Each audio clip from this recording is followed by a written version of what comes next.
नमस्ते, मेरा नाम हरीश है।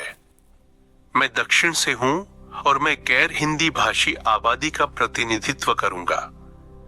हम यहाँ चल रही भाषा की बहस पर अपने विचार साझा करेंगे। हम भाषा के मुद्दे पर बनाए जा रहे इस जहरीले माहौल के लिए एक उपाय की तलाश कर रहे हैं। नमस्कार, मेरा नाम राम है। मैं इस बातचीत में उत्तर भारत और हिंदी भाषी आबादी का प्रतिनिधित्व करूंगा। अगर हमसे कोई गलती होती है या किसी को ठेस पहुंचती है तो हम पहले ही माफी मांग लेते हैं, क्योंकि हमारा इरादा किसी की भावनाओं को ठेस पहुंचाना नहीं है। सबसे पहले चर्चा करते हैं कि भाषा क्या है। भाषा एक दूसरे से बातचीत करने का एक साधन है। बस यही भाषा है और कुछ नहीं। इसे गर्व का विषय बनाने या इसके प्रति लगाव रखने की कोशिश करना कोई मतलब नहीं बनता। भाषा मानवता के कई सामूहिक आविष्कारों में से एक है। इंसान भाषा का आविष्कार करने में माहिर है। हम बहुत लंबे समय से भाषाएं बनाते आ रहे हैं। तो एक भाषा दूसरी से बेहतर कैसे हो सकती है? मानदंड क्या है? वर्तमान में अंग्रेजी सबसे व्यापक रूप से बोले जाने वाली भाषा है। सच्चाई यह है कि भाषा को गर्व का मुद्दा बनाना बेतुका है और इसे किसी दूसरे व्यक्ति पर थोपने की कोशिश करना एक तरह से अपराध है। यह विविधता के लिए सम्मान की कमी को दर्शाता है। मानवता के पास सहानुभूति और दया की एक कॉमन भाषा है। इतिहास में जिस देश ने भी इस भाषा को किसी दूसरी भाषा से ज्यादा ऊपर रखा है, उसे महान माना गया है। मैं आपको बताता हूं कि भाषा का अस्तित्व कितना नाजुक है। मान लीजिए एक दिन हमारी सारी यादें मिट जाएं और हम अपनी भाषा भूल जाएं। क्या आप जानते हैं कि हमें एक नई भाषा बनाने में हमें कितना समय लगेगा? नई भाषा का निर्माण तुरंत शुरू हो जाएगा। हम एक सेकंड भी बर्बाद नहीं करेंगे और मैं आपको पूरे विश्वास से ये बता सकता हूं कि हम जो भाषा हम बनाएंगे वह पूरी तरह से नई होगी। इसलिए यह मान लेना कि हमारी भाषा उत्कृष्ट है और दूसरों की भाषा घटिया है, इस बात का कोई तर्क नहीं बनता, क्योंकि किसी भी भाषा की महानता को मापने का कोई निश्चित पैमाना ही नहीं है। भाषा कुछ और नहीं, बस बोलने का एक माध्यम है। इसे गर्व का विषय बनाने का कोई मतलब नहीं बनता। आइए चर्चा करें कि लोग क्यों सोचते हैं कि उनकी भाषा श्रेष्ठ है, या क्यों उन्हें यह लगता है कि उस क्षेत्र में रहने वाले सभी लोगों को वह भाषा बोलनी चाहिए, अन्यथा यह उस क्षेत्र और वहां के लोगों का अपमान है।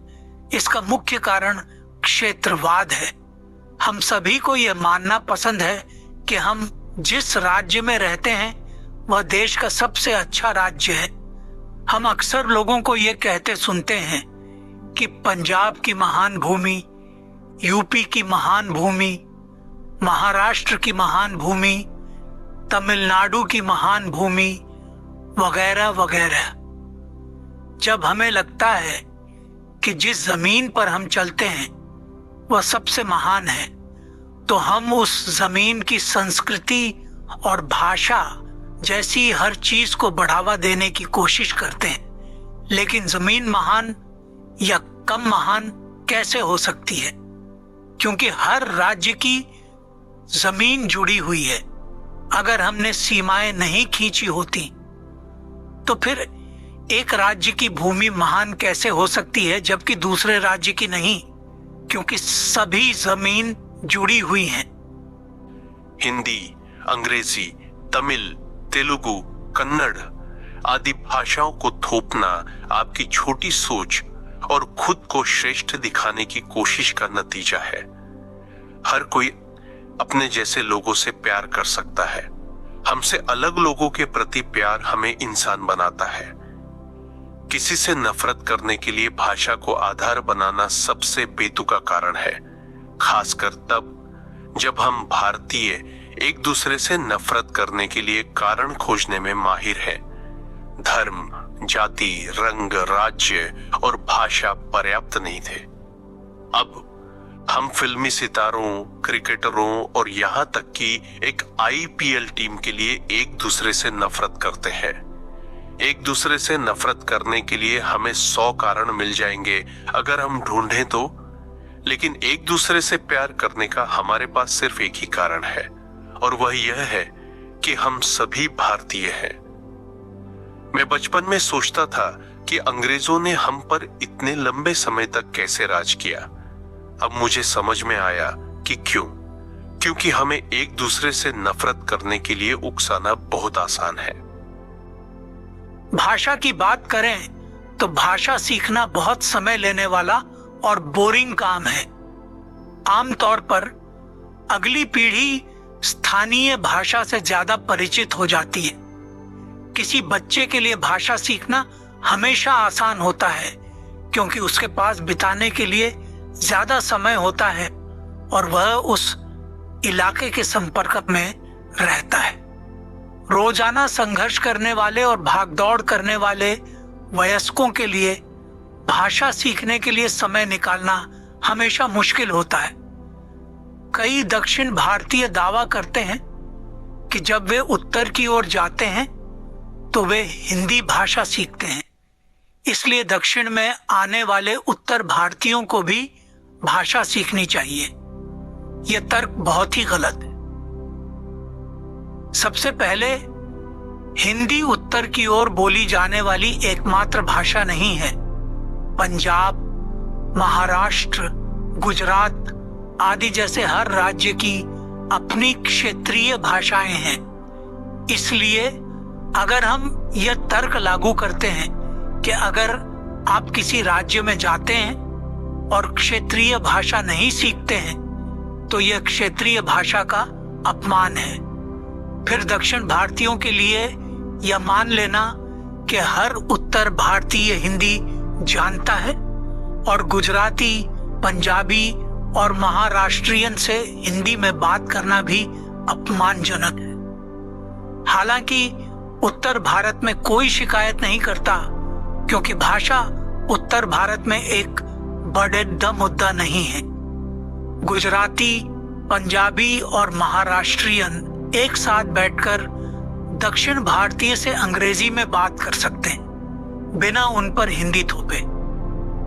कृपया कमेंट में बताएं अगर किसी दक्षिण भारतीय को उत्तर भारत में हिंदी न बोलने के कारण किसी तरह का भेदभाव झेलना पड़ा है। पिछले कुछ सालों को छोड़कर जब से उत्तर बनाम दक्षिण की बहस शुरू हुई है, यह बहुत ही कम संभव है क्योंकि उत्तर में सभी लोग एक जैसी हिंदी नहीं बोलते। वास्तव में दिल्ली जैसे अत्यधिक आबादी वाले इलाकों में यदि आप हिंदी के बजाय अंग्रेजी बोलते हैं तो लोग आपको अधिक शिक्षित मानते हैं और आपको अधिक सम्मान देते हैं। एमपी या यूपी के व्यक्ति की तुलना में दक्षिण भारतीय के लिए दिल्ली में किराए पर फ्लैट लेना आसान है। इसलिए यदि उत्तर भारतीय गैर हिंदी भाषियों से नफरत करते हैं तो ऐसा कभी नहीं हो सकता। अब सवाल यह है, लोग क्यों सोचते हैं कि उनकी जमीन, संस्कृति या भाषा सबसे महान है? यह सब हमारे राजनेताओं, खासकर स्थानीय नेताओं की वजह से है। दूसरे राज्यों के लोग उनके लिए मायने नहीं रखते, इसलिए वे स्थानीय लोगों में उनके खिलाफ जर भरते हैं। ऐसे राजनेताओं के पास ऐसा करने के लिए एक सिंपल 3 स्टेप की प्रोसेस है। पहले वे स्थानीय भूमि, संस्कृति और भाषा की महानता के बारे में बात करेंगे। दूसरे चरण में वे स्थानीय आबादी को बताएंगे कि कैसे दूसरे राज्यों या क्षेत्रों के लोगों ने उनका सम्मान नहीं किया है। और तीसरे और अंतिम चरण में वे स्थानीय जनता को बताएंगे कि अब अपना खोया हुआ सम्मान वापस पाने और उन लोगों को सबक सिखाने का समय आ गया है जो हमारी संस्कृति और भाषा नहीं जानते हैं, क्योंकि वे ऐसा करके वो हमारा अपमान कर रहे हैं। यह एक क्लासिक क्षेत्रीय राजनीति का नमूना है।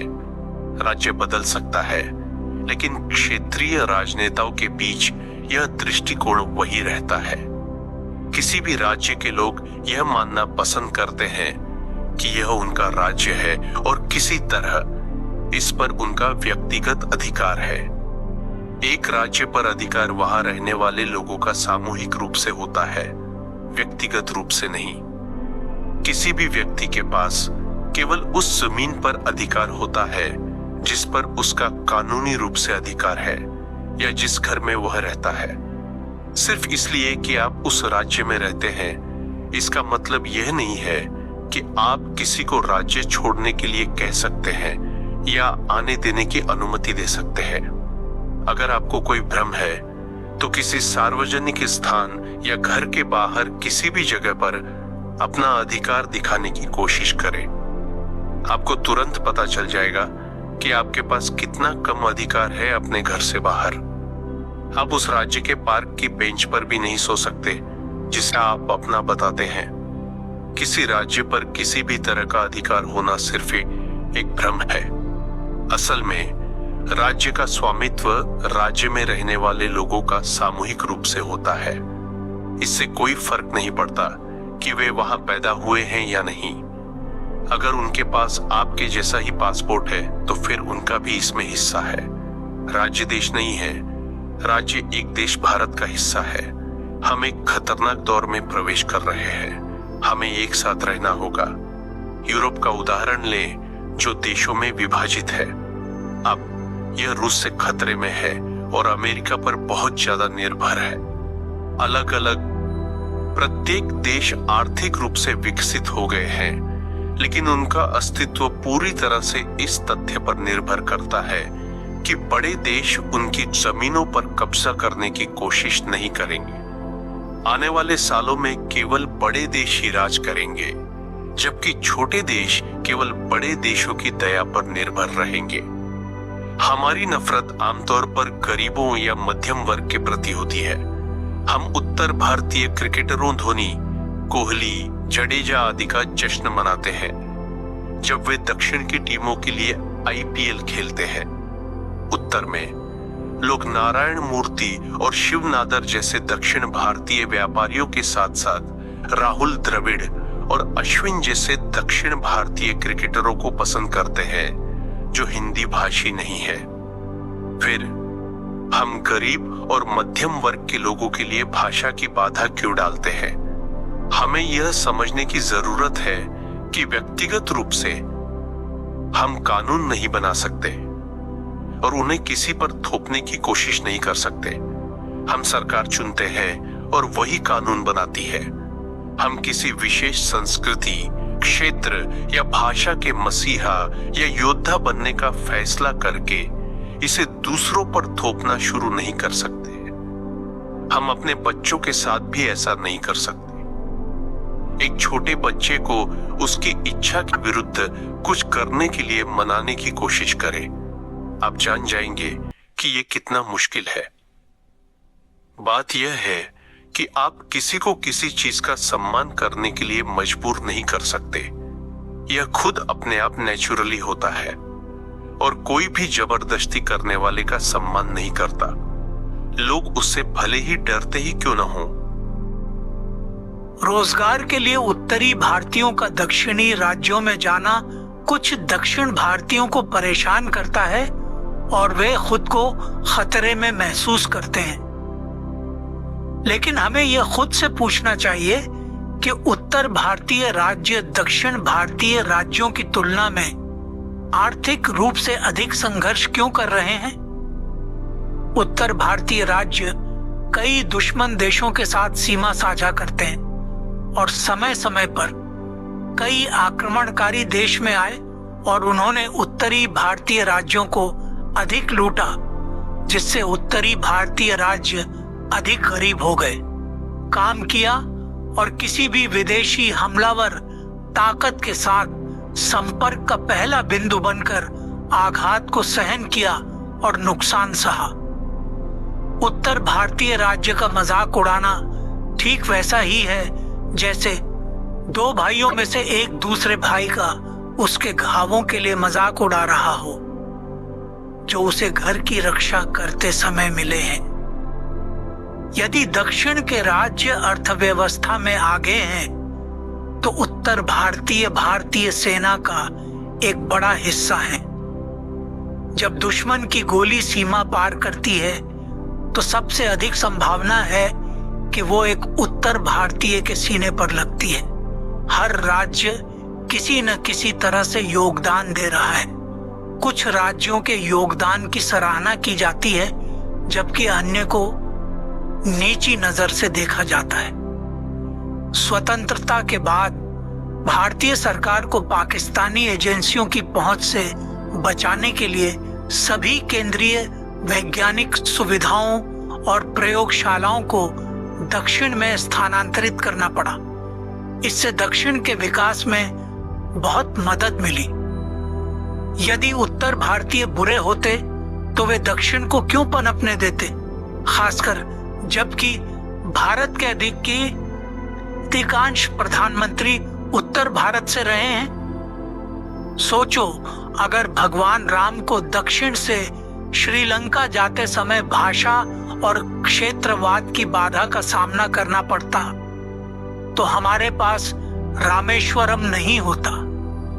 कल्पना करें कि यदि हमारे स्वतंत्रता सेनानी भाषा के आधार पर एक दूसरे से नफरत करते तो हम अभी भी ब्रिटिश शासन के अधीन होते।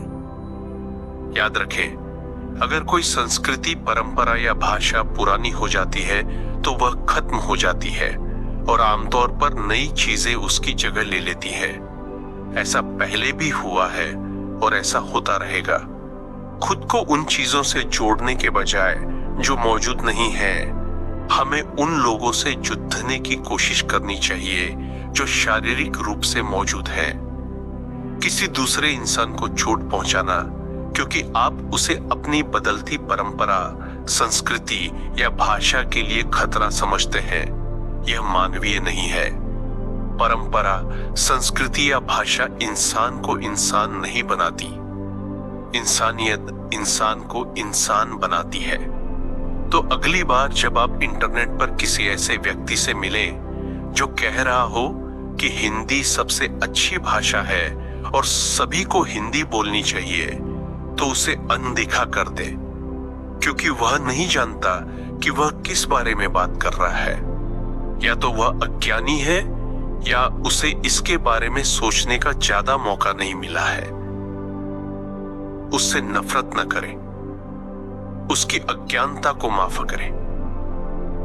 याद रखें, यदि हम सभी के पास सारी जानकारी होती और हम अपने स्वार्थ को एक तरफ रखकर हर विषय पर विचार करते तो हम सभी की हर विषय पर एक ही राय होती।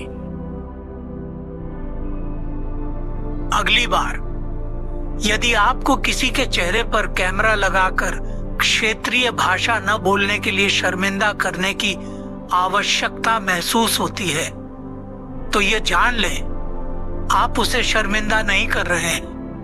आप अपनी नफरत को दुनिया के सामने उजागर करके खुद को शर्मिंदा कर रहे हैं और ऐसा करते समय आप अपने पूर्वजों को शर्मिंदा कर रहे हैं जिन्होंने हमें यहां तक पहुंचाने के लिए एक साथ लड़ाई लड़ी। सबका सम्मान महान सभ्यताओं की निशानी है। धर्म, परंपरा, संस्कृति या भाषा का कट्टरपंथीकरण केवल नफरत को जन्म देता है। इसलिए अगर कोई आपको क्षेत्रीय भाषा न जानने के लिए शर्मिंदा कर रहा है और आपको इससे तकलीफ हो रही है तो नाराज न हो, बस उसे माफ कर दें, क्योंकि वह या तो अज्ञानी है या उसे इस मामले पर गहराई से सोचने का मौका नहीं मिला है। हमारी ज्यादातर राय पक्षपातपूर्ण, जल्दबाजी में बनाई गई सोच से पैदा होती हैं या हमें जहरीले सोशल मीडिया से मिलती हैं।